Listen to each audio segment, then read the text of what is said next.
Takmer 10 rokov vďaka RTV zachraňuje životy predčasne narodených detí materské mlieko od Darkyň. Na základe reportáže Lucie Tomečkovej totiž bývalý minister zdravotníctva Rudolf Zajac vydal vyhlášku, ktorá materské mlieko zaradila medzi lieky.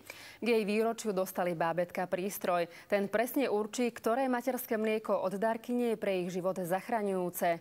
Po 10 rokoch sa Lucia Tomečková na oddelenie vrátila. Materské mlieko od Darkyne pani Balážovej zachránilo život malému Šimonovi Pardubskému. Iné deti však rovnakú šancu nemali. Ministerstvo začalo na podnet slovenskej televízie pracovať na novom projekte. Nemocniciam sa teda už oplatí ženské mlieko vykupovať a nepodávať deťom umelú výživu. Musím povedať, že nebyť vašej redaktorky, tak nás to ani nenapadne. Upozornenie na tento problém ocenil minister ako najkrajší novinársky čin, pretože pomôže mnohým deťom. Za 10 rokov sa veda posunula opäť vpred. Okrem materského mlieka, ktoré hradí poisťovňa, patologickí novorodenci ho majú už ochutené na mieru. Konečne sa podarilo vytvoriť taký prístroj, analyzátor, ktorý dokáže v materskom mliečku nám jednoznačne povedať, áno, toto mlieko má toľko bielkovín, toľko cukrov, toľko tukov, toľko minerály a podľa toho my cielene vieme týmto deťom doplniť to, čo im chýba. Výživa na mieru zachraňuje život.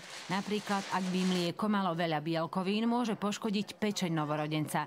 Špeciálne upravené materské mlieko vyskúšal Matej, ktorý sa narodil o 9 týždňov skôr. Väčšinou po pápaní záspinka, takže asi to je aj dôkaz toho, že je spokojný.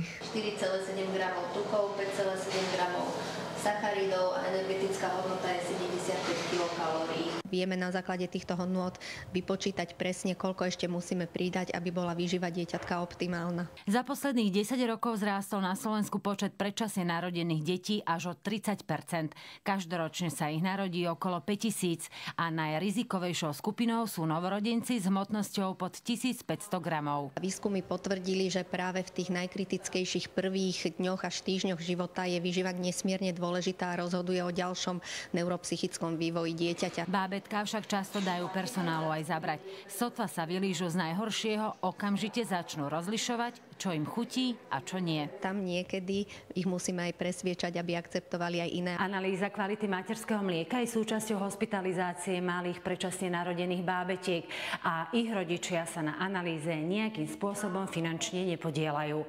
Lucia Tomečková, RTVS.